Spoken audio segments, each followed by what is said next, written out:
नमस्कार साथियों, आप सभी का बहुत बहुत स्वागत है आपके अपने YouTube channel SPS study point पर। मैं सोनू आप सभी दोस्तों का बहुत बहुत स्वागत करता हूं। आज की ये क्लास है BSc third year fifth semester के छात्र छात्राओं के लिए, जिसमें दोस्तों आज हम जूलॉजी के पेपर नंबर फर्स्ट के मोस्ट इम्पॉर्टेंट क्वेश्चंस की चर्चा करने वाले हैं। इस क्लास में आपको जूलॉजी के पेपर फर्स्ट के unit by unit important questions देखने को मिलेंगे, जो आपके आगामी एग्जाम में बहुत ही सहायक होंगे। जिन भी स्टूडेंट का इस बार का पेपर लिखित पैटर्न के आधार पर होना है, उन सभी विद्यार्थियों के लिए ये क्लास बहुत ही महत्वपूर्ण रहेगी। जैसा कि विषम सेमेस्टर की परीक्षा यानी कि first semester, third semester, fifth semester की जो परीक्षा है, वो जो अधिकांश यूनिवर्सिटी हैं वो लिखित पैटर्न पर करा रही हैं, और लिखित पैटर्न पर जिन भी स्टूडेंट का एग्ज़ाम होना है उन सभी के लिए ये क्लास बहुत ही इम्पोर्टेंट होगी, क्योंकि पेपर नंबर फर्स्ट के जितने भी मोस्ट इम्पॉर्टेंट क्वेश्चन हैं यूनिट बाय यूनिट आज हम इस क्लास में डिस्कस करने वाले हैं। तो सभी लोग क्लास को लास्ट तक ज़रूर देखिएगा। ओके, चलिए स्टार्ट करते हैं आज की ये क्लास। तो दोस्तों, आप सबको पता है कि paper title paper number first का जो है वो है diversity of non chordates and economic zoology.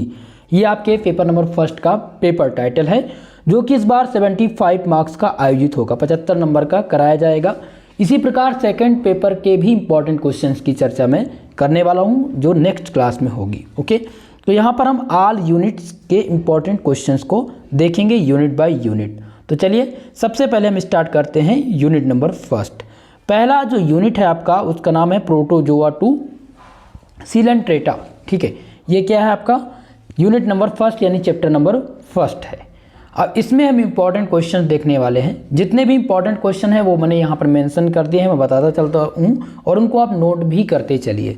तो पहला जो प्रश्न आपको तैयार करना है वह है describe the internal structure of paramecium. ठीक है, यहाँ पर क्या है कि पैरामीशियम की आंतरिक संरचना के बारे में आपको यहाँ पर वर्णन करना है। क्वेश्चन इंपॉर्टेंट है। अब इसमें आपको फिगर बनाना होगा, पैरामीशियम का जो आंतरिक संरचना है वो बनाना होगा। सबसे पहले आप पढ़ेंगे इसमें cytoplasm, internal structure of paramecium में सबसे पहले क्या पढ़ेंगे, साइटोप्लाज्म। उसी के बाद में इस पर आप पढ़ेंगे एंडोप्लाज्म, यानी जिसे कहते हैं बाह्य द्रव कहते हैं, एंडोप्लाज्म क्या होता है। ठीक है, तो इसी प्रकार से आपको तैयार करना है। तो ये पहला क्वेश्चन आपका सबसे महत्वपूर्ण प्रश्न है आपके यूनिट का। ओके, समझ लेते हैं एक बार फिर से प्रश्न को। डिस्क्राइब द इंटरनल स्ट्रक्चर, यहाँ पर इंटरनल स्ट्रक्चर पूछा गया है किसका, पैरामीशियम का। तो फिगर आप जरूर तैयार करके जाइएगा। दूसरे प्रश्न की बात करें तो दूसरा प्रश्न जो आपको मिलेगा एग्जाम में वह मिलेगा व्हाट आर कप्पा पार्टिकल। ठीक है, कप्पा पार्टिकल क्या होता है, ये भी इम्पॉर्टेंट है और वेरी शॉर्ट टाइप का प्रश्न है। ये वेरी शॉर्ट टाइप में आपसे पूछ लिया जाता है, तो इस क्वेश्चन को आपको तैयार कर लेना है, बहुत ही महत्वपूर्ण प्रश्न है। ओके, तीसरा जो प्रश्न यूनिट नंबर फर्स्ट है वो है व्हाट इज द साइटोगैमी। साइटोगैमी क्या होता है, क्वेश्चन आपसे पूछ सकता है वेरी शॉर्ट टाइप में कि व्हाट इज साइटोगैमी, साइटोगैमी क्या है, या साइटोगैमी पर संक्षिप्त टिप्पणी लिखिए। तो ये भी क्वेश्चन पूछा जाता रहता है, तो उसको आप विशेषकर ध्यान देंगे। ठीक है, तो ये दोनों आपके शॉर्ट टाइप के प्रश्न हैं। तीसरा प्रश्न जो है वो है give an account of the internal structure of साइकॉन। साइकॉन के इंटरनल स्ट्रक्चर के बारे में आपको बताना है। तो इंटरनल स्ट्रक्चर की बात जब हो तो इसमें स्ट्रक्चर यहाँ पर सम्मिलित किया गया है, तो स्ट्रक्चर आप जरूर बनाएंगे। पहले आप इंटरनल स्ट्रक्चर बनाएंगे, उसके बारे में उसके अबाउट आप लिखेंगे। ठीक है, तभी ये कंप्लीट होगा क्वेश्चन। और ये लॉन्ग टाइप का प्रश्न है, सेक्शन सी में ये क्वेश्चन आपको देखने को मिलेगा, जिसके लिए आपको 10 नंबर प्रोवाइड होंगे। 10 नंबर आपको इस क्वेश्चन के मिल सकते हैं अगर आपका ये क्वेश्चन तैयार है तो। ठीक है, और इसी में दोस्तों कभी कभी पूछ लिया जाता है कि साइकॉन के सेक्सुअल एंड एसेक्सुअल रिप्रोडक्शन के बारे में बताइए। ठीक है, कभी कभी क्या पूछता है आपसे क्वेश्चन, या तो पूछ लेगा कि give an account of the internal structure of साइकॉन, या फिर आपसे यही क्वेश्चन अदर वर्ड में पूछा जा सकता है कि साइकॉन के सेक्सुअल एंड एसेक्सुअल रिप्रोडक्शन के बारे में भी समझाइए। ठीक है। तो साइकान का सेक्सुअल और एसेक्सुअल रिप्रोडक्शन दोनों आपको तैयार होना चाहिए, बहुत ही इंपॉर्टेंट है। चलें नेक्स्ट क्वेश्चन की तरफ बढ़ते हैं। आपका अगला जो प्रश्न है वो है describe the structure and function of medusa of Obelia. ठीक है, यहाँ पर क्या दिया गया है भाई, यहाँ पर स्ट्रक्चर और फंक्शन, यानी स्ट्रक्चर तो बनाना ही, संरचना और इसके कार्य के बारे में, किसके, मेडुसा ऑफ ओवेलिया के स्ट्रक्चर और फंक्शन को बताना है, जिसमें आपसे पॉइंट करके पूछ लेता है LS of Obelia medusa, LS of Obelia medusa तैयार करना है। दूसरा है oral view of medusa of Obelia, oral view भी आपको बताना है। ठीक है, तो ये भी क्वेश्चन इंपॉर्टेंट है और लॉन्ग टाइप का प्रश्न है, ध्यान दीजिएगा, बहुत ही इंपॉर्टेंट है। अगर इतना प्रश्न आपके तैयार हैं तो यूनिट नंबर फर्स्ट से कोई कन्फ्यूजन नहीं है। इतने ही प्रश्न हैं जो यूनिट नंबर फर्स्ट में हैं और यही से पूछे जाएंगे, जो मोस्ट इंपॉर्टेंट प्रश्न की चर्चा हमने कर ली है। ओके, चलिए तो फर्स्ट यूनिट से आप सहमत हैं। चलिए सेकंड यूनिट की चर्चा कर लिया जाए। यूनिट नंबर सेकंड, जिसका नाम क्या है भाई, चलिए जल्दी से सभी लोग कमेंट के माध्यम से बताएंगे। तो यूनिट नंबर सेकंड का नाम है दोस्तों टीनोफोरा निमेल्थिमिथीस। ठीक है, अब यहाँ से जो प्रश्न बनेंगे वो पहला प्रश्न बनेगा डिस्क्राइब द टीनोफोरा। टीनोफोर क्या होता है, क्या पूछेगा आपसे, ctenophore, describe the ctenophore, ctenophore क्या होता है। तो ये पहला प्रश्न आपसे पूछ सकता है वेरी शॉर्ट में, तो ये वेरी शॉर्ट टाइप का प्रश्न है, इसको आप वेरी शॉर्ट टाइप के लिहाज से तैयार करके जाएंगे। दूसरा जो प्रश्न है वो है write a note on structure, write a note and structure function of scolex of Taenia. ठीक है, टीनिया के स्ट्रक्चर और फंक्शन के बारे में आपको बताना है, जो कि सबसे महत्वपूर्ण है। ओके, तो ये आपका दूसरा प्रश्न हो जाएगा। तीसरा प्रश्न जो आपको तैयार करना है यूनिट नंबर सेकंड में वो है give the morphological characteristic feature of Ascaris lumbricoides. ठीक है, तो ये भी प्रश्न इंपॉर्टेंट है मित्रों, इस क्वेश्चन को ध्यान दे करके समझ लीजिएगा। ठीक है, तो इसमें क्वेश्चन क्या कह रहा है, give the morphological characteristic feature of Ascaris lumbricoides. ठीक है, तो ये क्वेश्चन इंपॉर्टेंट है दोस्तों, ध्यान दे करके इस क्वेश्चन को तैयार कर लीजिएगा। थोड़ा सा वर्ड इसमें टफ है जूलॉजी बॉटनी में, तो समझने का प्रयास कीजिएगा। ओके, चलिए वीडियो को लाइक शेयर कर दीजिए भाई, जितने भी छात्र छात्राएं हमारे साथ जुड़ चुके हों, आप सबसे मेरा निवेदन है। ओके, चलिए अगला प्रश्न देखते हैं। नेक्स्ट क्वेश्चन जो दिया गया है वो give an account of life cycle of Taenia solium. यहाँ पे आपको क्या बताना है भैया, यहाँ पे क्वेश्चन कह रहा है कि आपको एक डिटेल्ड अकाउंट देना है, किसके बारे में, life cycle of Taenia, life cycle of जीवन चक्र कहते हैं, यानी कि पूरे जीवन चक्र के बारे में यहाँ पर आपको वर्णन करना है। ठीक है, तो लाइफ साइकिल इंपॉर्टेंट है और जरूर पूछा जाएगा। नेक्स्ट जो क्वेश्चन है वो है write a short note on taeniasis diseases. ठीक है, यहाँ पर आपसे पूछा गया है जो विभिन्न प्रकार के रोग लगते हैं उनके बारे में आपको बताना है। ठीक है, चले इतनी बात समझ में आ गई। ये आपके यूनिट नंबर सेकंड के इम्पॉर्टेंट क्वेश्चंस थे, जिसमें पूछ लेता है क्वेश्चंस, जो ये लास्ट वाला प्रश्न है write a short note of taeniasis diseases, जिसे कहते हैं कि टेनिसेस रोग पर संक्षिप्त टिप्पणी लिखिए। तो ये रोग जो है, इसमें रोग जनन कैसे लगता है, किस प्रकार से स्टाइसोकाइसिस की संरचना होती है, किस प्रकार से इसका जो थेरेपी होती है, तो इनके बारे में आपको डिटेल देना होगा। तो शॉर्ट नोट में इसी प्रकार से लिखना है, इम्पॉर्टेंट है। चलें यूनिट नंबर थर्ड, तीसरा जो यूनिट है दोस्तों वो है एनिलिडा। पूरा यूनिट किस पर डिपेंड है, एनिलिडा, आपका जो टॉपिक है वो है एनिलिडा। ठीक है, जिसे कहते हैं हिरुडिनेरिया, क्या कहते हैं इसको, एनिलिडा टू हिरुडिनेरिया, जिसे क्या कहते हैं, लीच के नाम से जानते हैं, इसे लीच के नाम से भी जानते हैं, सफिक्स में से क्या कहते हैं, लीच कहते हैं। ओके, क्वेश्चंस क्या बनेगा इस टॉपिक से, give an account of life cycle of Hirudinaria, suffix में क्या है, लीच, यानी आपसे पूछ सकता है कभी कभी give an account of life cycle of leech. Okay, तो आपको क्या तैयार करना है, लीच तैयार कर लेना। किसका? Life cycle of Hirudinaria leech. Okay, दूसरा प्रश्न देख लेते हैं। चलिए दूसरे प्रश्न की अगर हम जानकारी करें तो इससे पहले आप सब लोग के बारे में अगर कोई भी कंफ्यूजन है किसी भी सब्जेक्ट से रिलेटेड तो कमेंट करके जल्दी से बताइए। मैं प्रयास करूंगा कि आपके क्वेश्चंस का जवाब दे पाऊँ।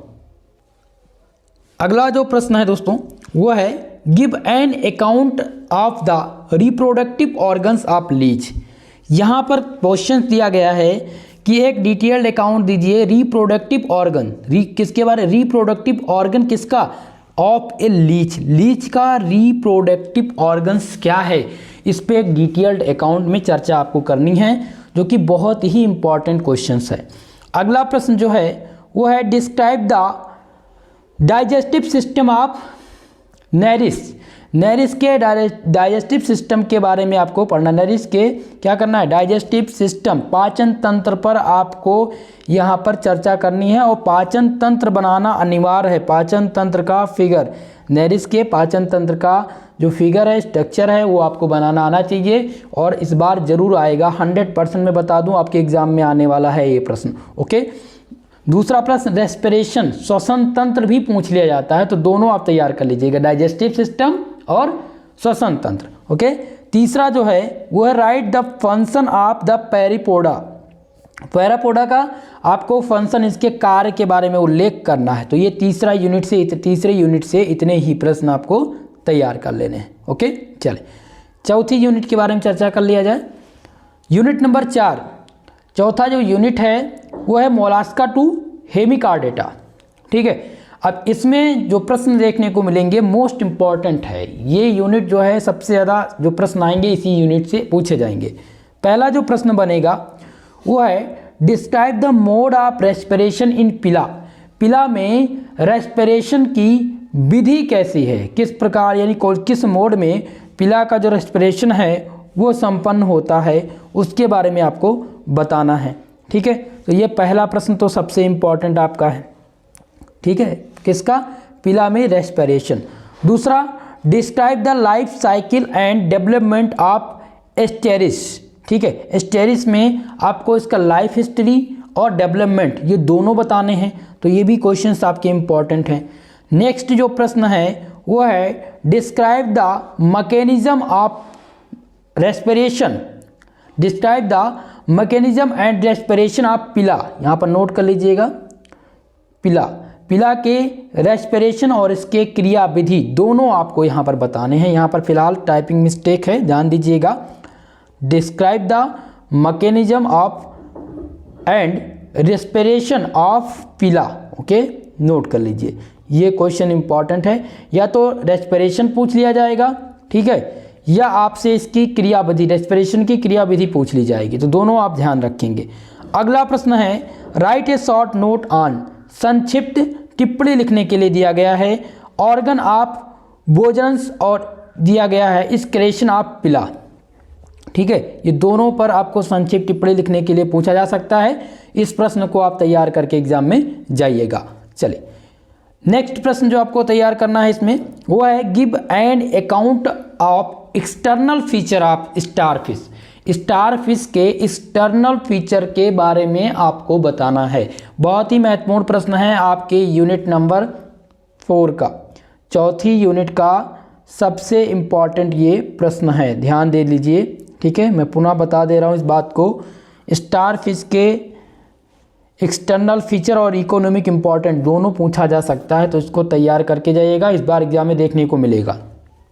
अगला है write a short note on bipinnaria larva. Bipinnaria larva पर आपको संक्षिप्त टिप्पणी लिखनी है, यह भी इम्पॉर्टेंट है। इतना आपको यूनिट नंबर 4 से तैयार करना है।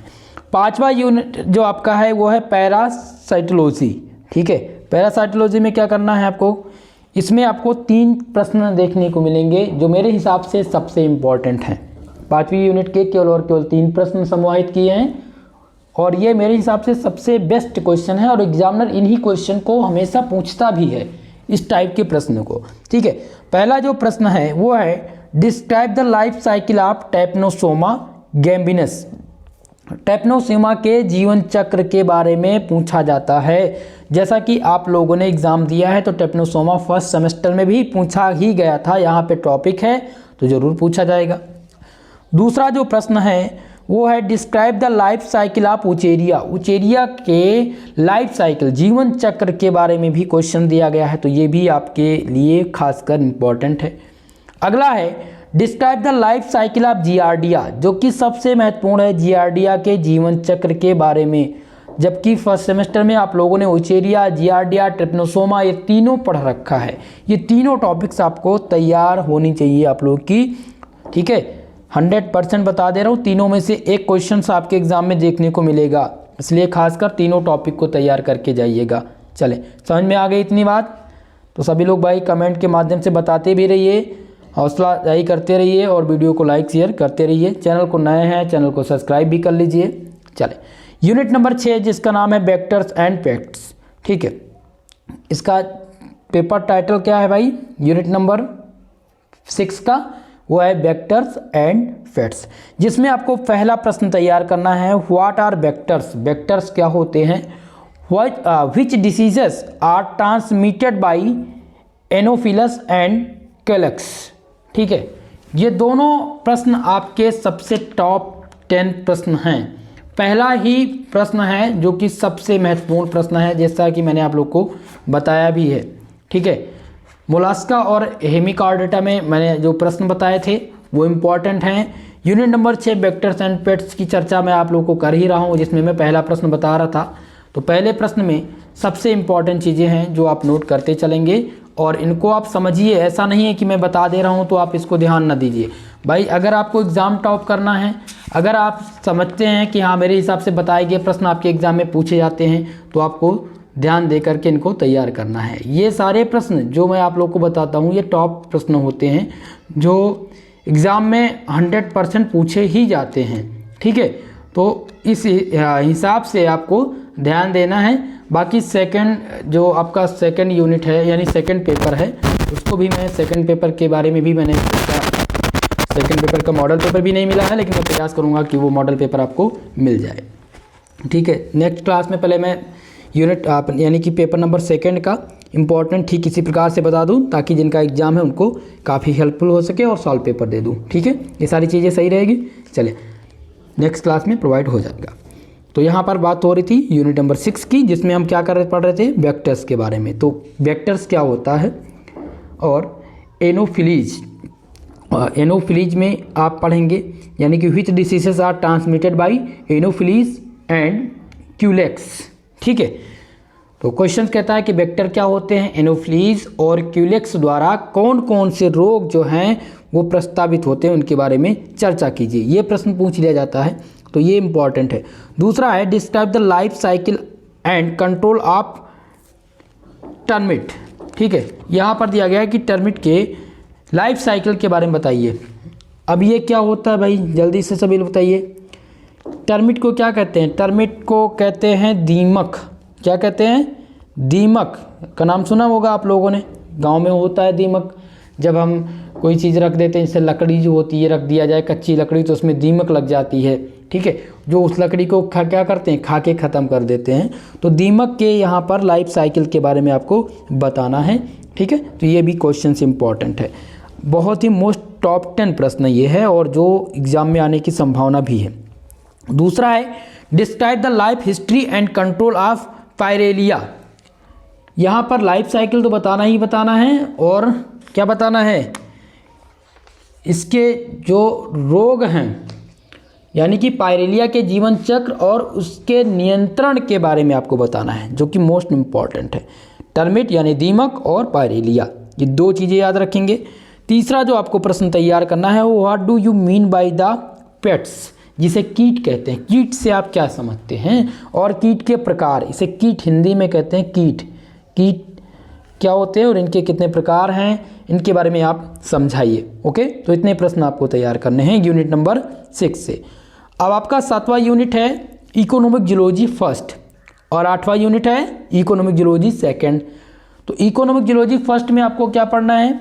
पहला तो आपका जो टॉपिक मिलेगा वो एस्से ऑन फिश कल्चर, मत्स्य पालन या मत्स्य पालन क्या होता है, इनके बारे में संक्षिप्त टिप्पणी लिखिए, या मत्स्य पालन के आर्थिक महत्व को बताइए, या फिर मत्स्य पालन की विधि कौन कौन सी है उस पर आप संक्षिप्त टिप्पणी लिखिए। तो इस प्रकार से क्वेश्चन बन सकता है। तो आपको फिश कल्चर को अच्छे से तैयार कर लेना है। एक क्वेश्चन देखने को मिलेगा जिसमें ज़्यादातर पूछे जाने की संभावना है कि right and essay on fish culture. Okay, दूसरा है right economic importance of fish, मछली के आर्थिक महत्व पर संक्षिप्त टिप्पणी लिखिए। क्वेश्चन क्या दिया गया है कि मछली के आर्थिक महत्व पर जो है संक्षिप्त टिप्पणी लिखिए। तो ये आपका दूसरा प्रश्न हो गया। तीसरा प्रश्न जो तैयार करना है वो है write and essay on pearl industry. Pearl industry पर आपको क्या लिखना है, संक्षिप्त टिप्पणी लिखनी है। ठीक है, तो ये भी आपको तैयार कर लेना है। अगला जो प्रश्न है वो तैयार करना है what is the economic importance of animal breathing. Animal के श्वसन से आप क्या समझते हैं, इस पर आपको संक्षिप्त टिप्पणी लिखनी है। तो ये भी प्रश्न बहुत ही महत्वपूर्ण है। और नेक्स्ट क्वेश्चन है describe the Periyar formation. Periyar formation क्या होता है, किस प्रकार से इसका निर्माण होता है, इस पर आप संक्षिप्त टिप्पणी लिखिए। ठीक है, तो ये आपको तैयार कर लेना है। बहुत ही महत्वपूर्ण प्रश्न है आपका।